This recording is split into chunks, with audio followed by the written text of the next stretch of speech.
The story behind the name is that when I first was introduced to the brand, it was just called Evis, E-V-I-S. It had the red tab on it, but instead of saying Levi's or Levis, it said Evis. Levi's felt was a challenge to their intellectual property rights, which frankly it was.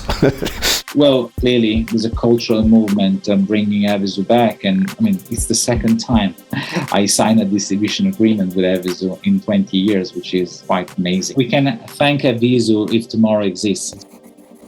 Tomorrow's Insight. Evisu, how the Japanese denim brand became cult in Europe.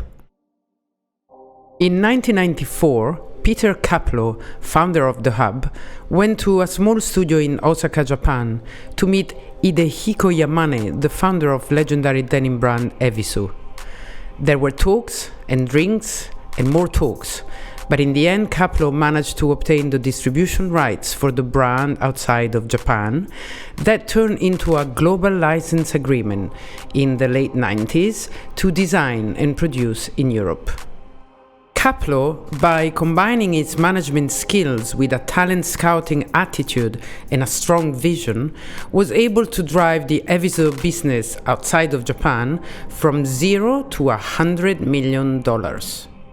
It was a tiny business. It started, he was barely making ends meet in the early days. It was basically me that kind of found it, let's say, and he had some interactions with some other international people before, but I was the first one who he kind of believed in, and he actually gave the rights to sell the product internationally. I mean, basically it was me that took it from Japan into the wider world.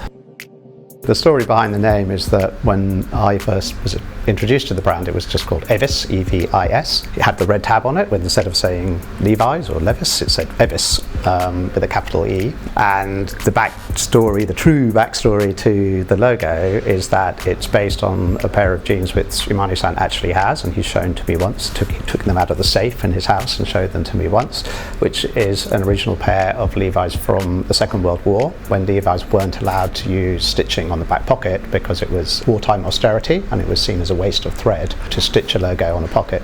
So they painted them on for a year or two during the Second World War. I flew off to Belgium with a bunch of variations of the original logo, because the original logo that Yamane-san used was much more even. But yeah, I had a graphic designer sort of run up some options. We had some sort of name variations that we thought might be acceptable. And I have to say that the Levi's people were very reasonable. They weren't trying to cause us trouble. They just wanted to protect their rights. So we had a very kind of friendly meeting with them. And the name change went from Evis to Evisu. And Evisu is also a district in Tokyo, and he also opened one of his very early shops in that district as part of this gag. And it's still, to this day, the biggest store in Japan is in Evisu. Evisu was founded in 1991 by Yamane. He worked at Lapin, one of Osaka's most popular shops, and one of Levi's dead stock's biggest importers. The style, the research in fit, and the quality of Evisu immediately brought the brand to success. At the start, Evisu's daily production did not exceed 14 units, and the gulls, the recognizable symbol of the back pockets, were hand-painted by Yamane and the team of art students, an act that was returning all the luxury craftsmanship of the product. The success that eventually brought Evisu to the United States actually started in England, thanks to Yamane partnership with Caplowe, partnership that allowed the latter to export the jeans to the UK. Denim quickly became a recurring item in mid-90s London's cultural scene, especially in the clubbing world. A renewed growing interest around denim played in favor of the brand, which by leveraging its Japanese craftsmanship could become an important player in the nascent luxury denim market. Evisu represented luxury at a time when the contamination between high fashion and streetwear was still far from being a thing.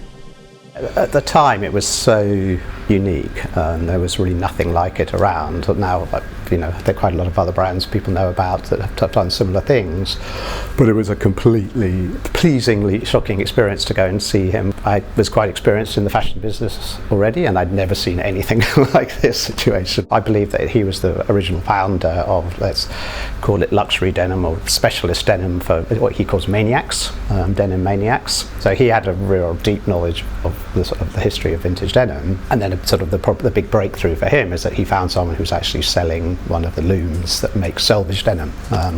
So it's a shuttle loom rather than a projectile loom, which is just old technology. And initially, when it was working, which it was used to break a lot, but when it was working, he could make enough denim each day to make 14 pairs of jeans, and that's how Evisu started. At that time, we were in the late 90s and early 2000s, Evisu had already become a cult brand. And a very young Stefano Martinetto, a talent scouter in his own right, discovered Evisu by traveling to London and frequenting its clubs. It was probably 1997, which dictates my age, I guess. I was traveling to London on a weekly basis. London back then was the ultimate cool, city in Europe, and it was the only place where you could do some research of new designers. There wasn't, of course, such a thing as social media to browse around. So you were walking down the streets and going to clubs to see what was going on. And clearly, I was going to clubs a lot, and I was seeing a lot of cool kids wearing these very low waist and very baggy and rigid and authentic jeans with this big brush painting on logo on the back pockets. It was like love at first sight, to be honest. It was the first time as a young manager seeing a product and thinking that product would have changed my career. And I loved the idea behind it. So this incredible creative Hideko Yamane, who was remanufacturing denim as it was, initially done in the 50s and 40s. It was fascinating. And interestingly enough, I then realized that the product was manufactured in Japan and Italy. It wasn't washed, which means that if you were wearing a heavily washed or treated pair of 14 ounces Evisus in the 99s or early 2000, it just meant you had it since a lot of time. It was a badge of honor because you discovered the brand before others. Martinetto found out that Adriano Goldschmidt, the Italian entrepreneur known as the godfather of denim, founder of Diesel among others, had partnered with Caplowe to launch Evisu in Europe. He managed to convince Goldschmidt to hire him and thus embarked in his new journey. With the blessing of Caplowe, he set up to make Evisu a cult denim brand in Italy. So after going around the world to find Evisu, I realized that the headquarters was 45 minutes drive from my house. And I realized that my father actually was connected with Adriano Goldschmidt because we all are coming from Trieste, which is a little port town in the northeast of Italy. So I got my first meeting and I talked Adriano into hiring me as a sales agent for Italy. Back then, it was a big market. It was the fourth largest luxury market in the world, presenting a 15 pages business plan, which I probably didn't read, but it was sounding and looking professional. So I talked myself into the job. So by chance, what happened is after we started working as a sales agent in Italy, Adriano moved to LA to establish a wonderful business that he currently still carries from there. So we became automatically the point of contact in Europe for Evisu, which had a London office and the Japanese headquarters. There was a lot of time zones and language barriers to deal with. The main contact was Peter Caplowe, was the CEO of the international Evisu brand. There was no structure in Evisu. There was us, the market demanding the product and nothing else. We went back to Evisu proposing a number of opportunities, which were really lateral thinking back then. The first one was creating an event, Evisu One-Off, which was a fantastic project we promoted with Franca Sozzani and Vogue Italia. Whereas instead of, publishing a nice picture of a cool guy or a cool girl and wearing these cool jeans, we agreed with Mr. Cappellini and the famous furniture company, to connect designers and architects to the denim. So we had this incredible event with many pieces auctioned for charity. It was early 2001, September 2001 actually, a few weeks after the towers, I'm afraid. And what we did, we presented in the gallery, art gallery of Joe Marconi, and we auctioned the Tom Dixon bird chair in denim, or the Christophe Pillet painted, brush-painted denim armchair, and many others, the Burlex, the Jasper Morrison, etc., etc. And that was the first way to promote Evisu as a lifestyle/cultural movement rather than a pair of jeans. Italy became, together with the UK, the epicenter of the European success of the brand. After some complicated discussion with Yamane back at the Osaka headquarters, the European team managed to find a way to wash the denim, thus making it more appealing to a Western public but without betraying the essence of the brand.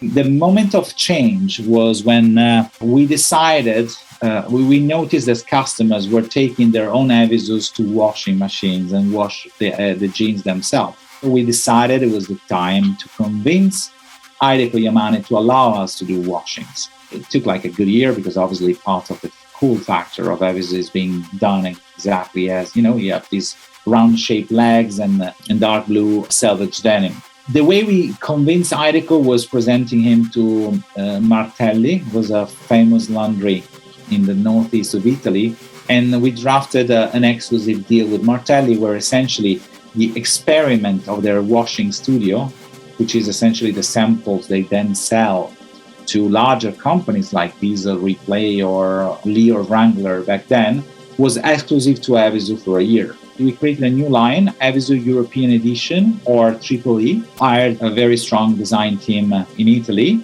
and we started to submit our designs to Evisu for approval.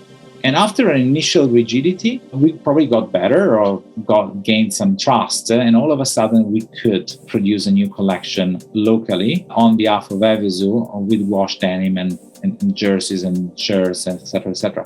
Long story short, the first season, we sold close to 60,000 pairs of jeans. And Evisu became the jeans of choice of, the cool Italian or Southern European kids. Evisu was expensive, very expensive, but its recognizable design and seagull logo made it the cult jeans that the cool crowds had to wear, no matter its price. Back then, the benchmark price was the Levi's 501. So Levi's 501 was, you can call it 80 pounds now, and Evisu was 300. So we kept the 230 to 350 mark, which was the first ever real premium denim. And premium, I don't mean 150, I mean 300, or luxury denim if you prefer. So obviously the crowd that could adapt was a consumer up to luxury consumption. After years of witnessing the success of Evisu, David Poon, a Hong Kong-based investor, acquires the brand and the rights to focus on China and the rest of Asia. Later, he contacts Tomorrow and Martinetto to discuss the possibility of relaunching it in the rest of the world. So, 20 years after falling in love with it, Martinetto decided it was time to bring it back to its ancient glory.